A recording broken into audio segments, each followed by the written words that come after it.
भाई और बहनों, मातृशक्ति को नमन। हम सत्संग में बहुत आगे आगे आगे बढ़ते ही जा रहे हैं। हमको पता ही नहीं चला कि अभी हमारे इतने एपिसोड्स हो गए। लग रहा है पहला ही एपिसोड है। इसका कारण ये है कि ज्ञानी पुरुष स्वयं सानिध्य दे रहे हैं और उनकी प्रज्ञा से ज्ञानी पुरुष की प्रज्ञा जागृत होती है और वो हम जैसे लोगों की प्रज्ञा जागृत करना चाहते हैं। वो रास्ता बताते हैं और उस रास्ते पर चलना हमको होगा। और रास्ता ही तो मूल चीज होती है।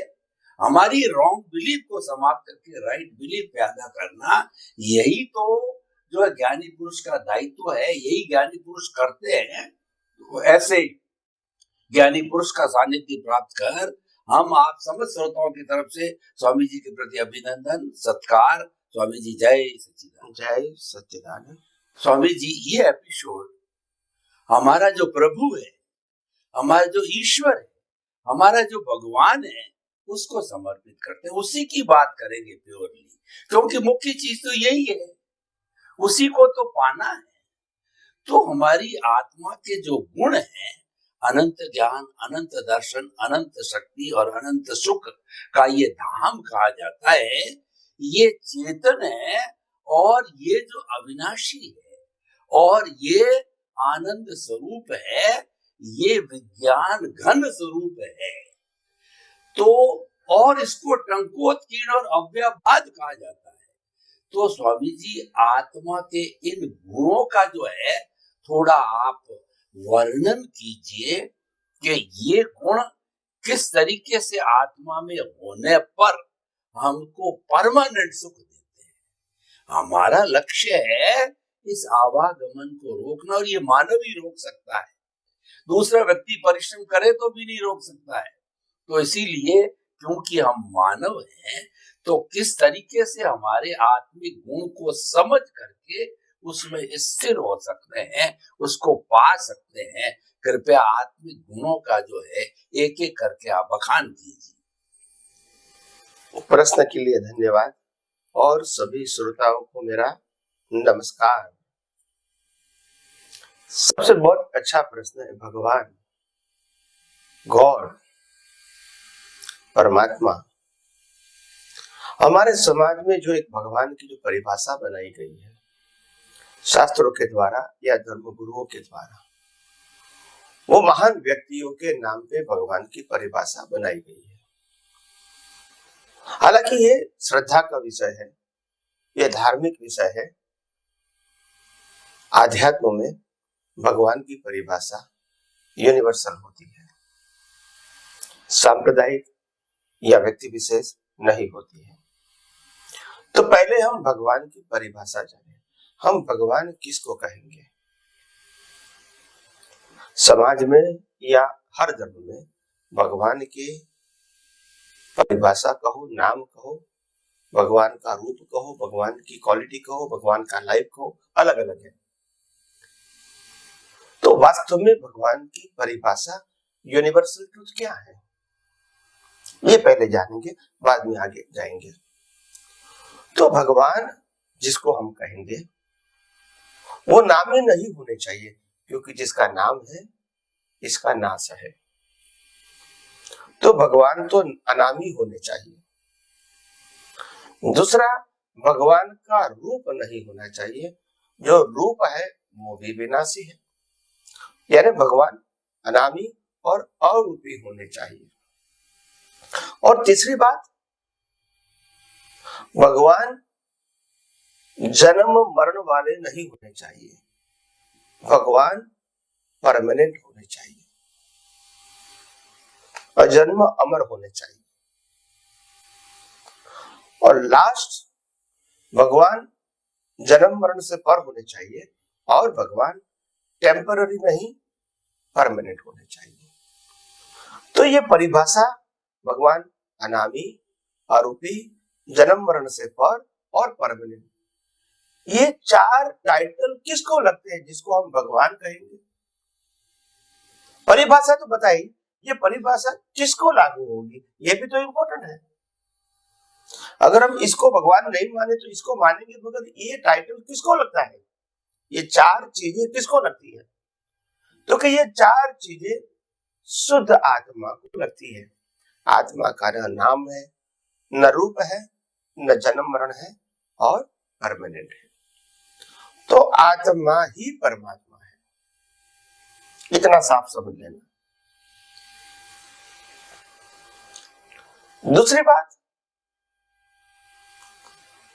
अभी हमने आत्मा के बारे में सुना, तो आत्मा ही परमात्मा है। मगर लोग कहेंगे कि आत्मा अनंत ज्ञान वाला है, अनंत दर्शन वाला है, अनंत सुख वाला है, अनंत शक्ति वाला है, तो फिर दुनिया में उनकी हाजिरी में जीव भटक क्यों रहा है? तो उसका सीधा कारण यह है कि जीव को प्रकृति का अनुभव है, परमात्मा का अनुभव नहीं है। प्रकृति दिखती है, प्रकृति से लाभ नुकसान अनुभव में आता है। परमात्मा की हाजिरी है, उसका लाभ नुकसान या अनुभूति नहीं होती है। इसीलिए होते हुए भी वैल्यू नहीं है, और इसी का नाम है ज्ञान आवरण, दर्शन आवरण और मोहनीय कर्म। इसका एक नाम है अज्ञान, और अज्ञान से आत्मा के शक्ति की अनुभूति का अंतर है। तो सबसे पहली बात यह है कि आत्मा इतनी शक्ति वाला, शक्तिशाली है, उनकी हर शक्ति शाश्वत है, खुद भी शाश्वत है और शक्तियां भी शाश्वत है। तो फिर इंसान उलझा हुआ क्यों है?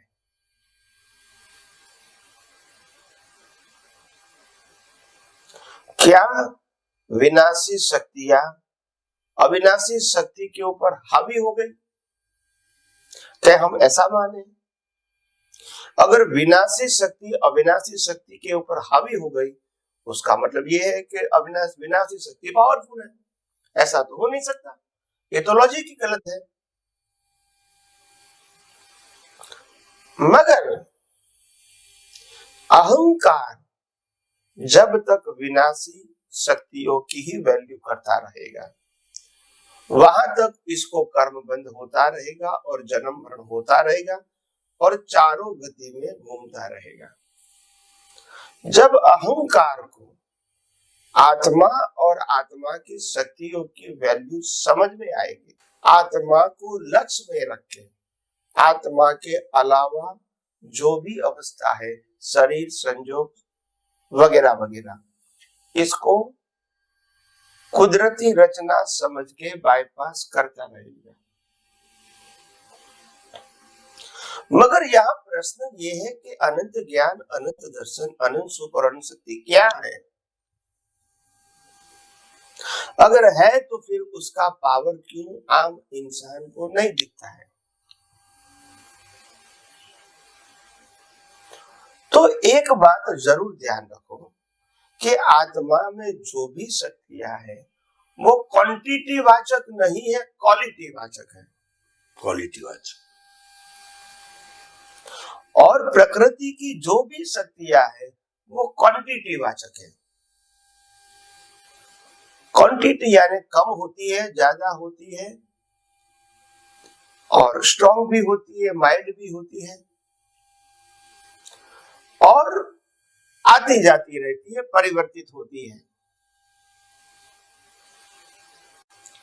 तो अवस्थाओं की परिवर्तित होना, अवस्थाओं का ज्यादा कम होना, आना जाना, इससे जो डिफरेंसेस होता है उनको देखने और अनुभव करने का आसान हो जाता है। मगर जो शाश्वत है, स्थिर है, इसको कैसे अनुभव करें? परिवर्तित हो तो करें। ये बहुत बड़ी विडंबना है आध्यात्म के मार्ग में। और बहुत सारे लोग, क्योंकि जो लोग किताब का ज्ञान जिसके पास है वो उनको नहीं समझा पाते, यानी उसको आंसर नहीं कर पाते हैं। ये अनुभव का विषय, ये नॉलेज का विषय नहीं है। तब ज्ञानी पुरुष कहते हैं हमेशा शाश्वत ज्ञान और दर्शन स्थिर होता है और मिथ्या ज्ञान, मिथ्या दर्शन अस्थिर, परिवर्तित होता है। तो आपको समझना है कि मेरे को स्थिर ज्ञान दर्शन का अनुभव करना है जहां अवस्था ही नहीं है, शाश्वत है, या अवस्था के रूप परिवर्तित, कम ज्यादा आने जाने वाले सत्यों का अनुभव करना है। दोनों है, चॉइस आपकी है। तो जब अनुभवी ज्ञानी पुरुष समझाते हैं कि जो स्थिर है ज्ञान दर्शन, सुख और शक्ति, वो आपका है, और जो अस्थिर है, परिवर्तित है, आती जाती है, ये सभी शक्तियां आप अनुभव तो करते हैं मगर ये आपकी शक्तियां नहीं है। आप मानते हैं बस, है नहीं, क्योंकि ये शरीर के द्वारा व्यक्त होती है। तो शरीर की, और शरीर कुदरत का है, वो तुम्हारी शक्ति नहीं, मालिक नहीं होता। तो जैसे जैसे आध्यात्म समझ में आता है तब समझ में आता है कि ज्ञान दर्शन की स्थिरता ही आध्यात्म के मार्ग में आगे बढ़ने की एक मास्टर की है। तो ज्ञान दर्शन की स्थिरता कैसे आएगी? जो शाश्वत है मूलतः, मगर हमारे अनुभव में कैसे आएगा? तो कि हर अवस्था में मैं शुद्धात्मा हूं, मैं चेतन हूं, मैं अविनाशी हूं, ऐसा लक्ष्य रहना चाहिए। Who I am. कोई भी परिस्थिति है, जन्म से मौत तक, मन वचन काया की कोई भी परिस्थिति में मेरा लक्ष्य होना चाहिए कि I am a pure soul, nothing else. ये रहना चाहिए। इसको कहते हैं ज्ञान, सम्यक ज्ञान। वो ज्ञान स्थिर रहना चाहिए उपयोग में और अनुभूति में। वो परिवर्तित नहीं, अवस्थाएं परिवर्तित होती रहेगी शरीर की, संजोगों की, मगर आपका ज्ञान अस्तित्व का I am a pure soul in any circumstances. ये तो स्थिर ज्ञान होना चाहिए, वो सम्यक ज्ञान है। फिर दर्शन भी स्थिर चाहिए, क्योंकि दर्शन स्थिर कैसे करेंगे? क्योंकि संजोग तो परिवर्तित है, आते जाते हैं, स्ट्रॉन्ग भी होते हैं, मीडियम भी होते हैं, मल्टीपल टाइप के होते हैं। तो उसमें हम स्थिरता कैसे प्राप्त करें? तब अनुभवी ज्ञानी बताते हैं जन्म से मौत तक मन वचन काया उनकी अवस्था और 5 ज्ञानेंद्रियों से अनुभव में आती सभी सृष्टि को अगर आप कुदरती रचना ही देखोगे तो आपका दर्शन भी क्या हो जाएगा? स्थिर हो जाएगा। तो ज्ञान दर्शन स्थिर होना, उसी को आध्यात्म का प्रोग्रेस कहते हैं। ये अनुभव स्थिर करना वो अनुभूति है, कुछ पाना खोना वो अनुभूति नहीं है।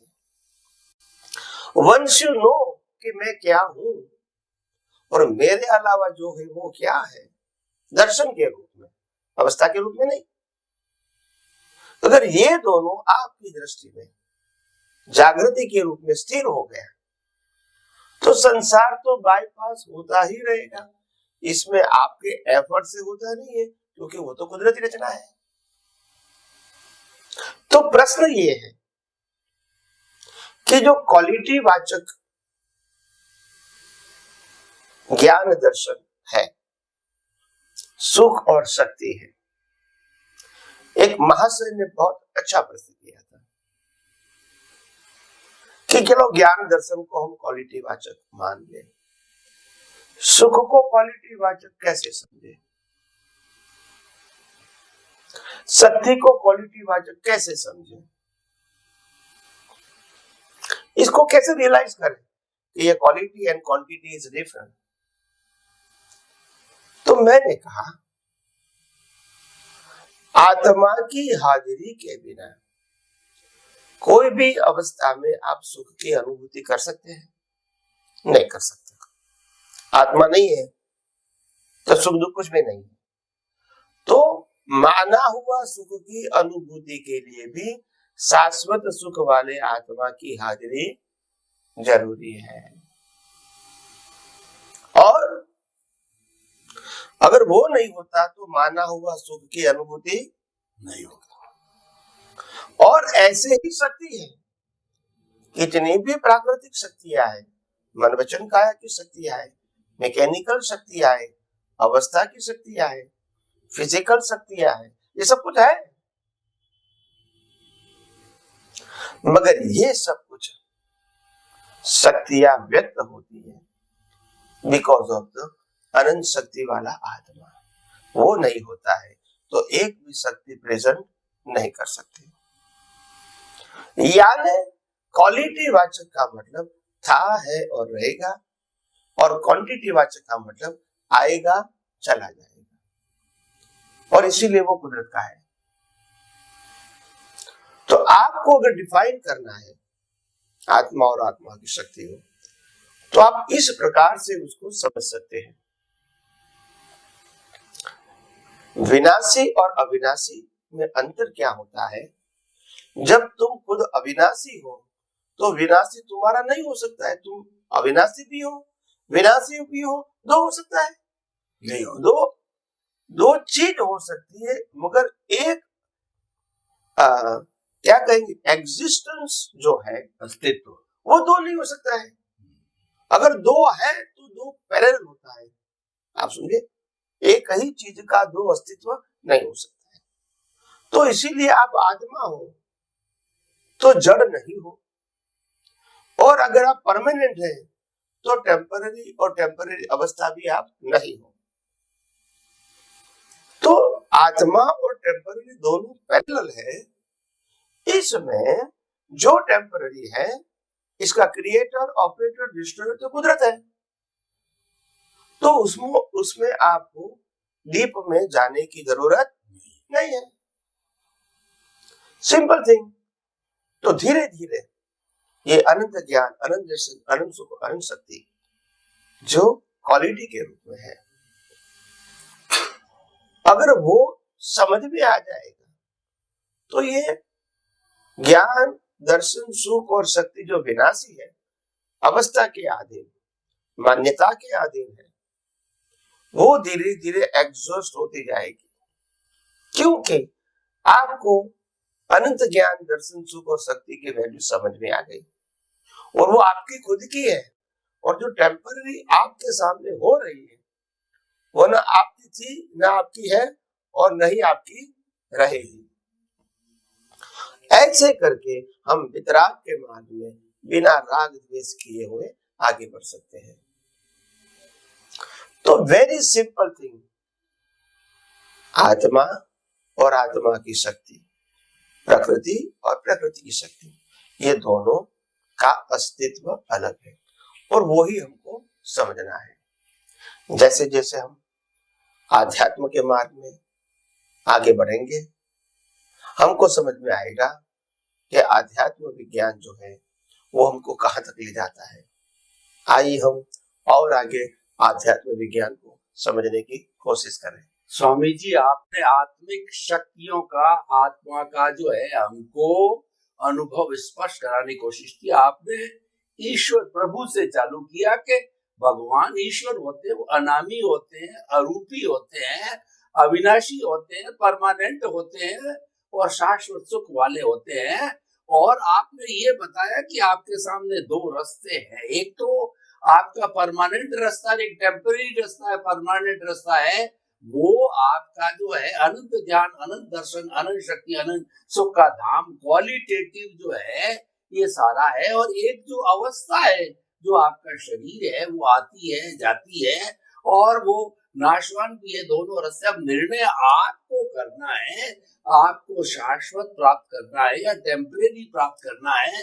अगर आपने निर्णय ले लिया मुझे तो शाश्वत को प्राप्त करना है, तो आपका ज्ञान दर्शन है स्थिर होता जाए कि वो आप उसकी वैल्यू करने लग जाते हो। जब वैल्यू होती है तो इंटरेस्ट और इंटेंशन भी खोल करके सामने आता है। तो स्वामी जी आपने आत्मिक गुणों से प्रारंभ करके और उसको प्राप्त करने का पूरा रास्ता बताया। समस्त श्रोताओं की तरफ से आपको धन्यवाद साधुवाद करते गीता।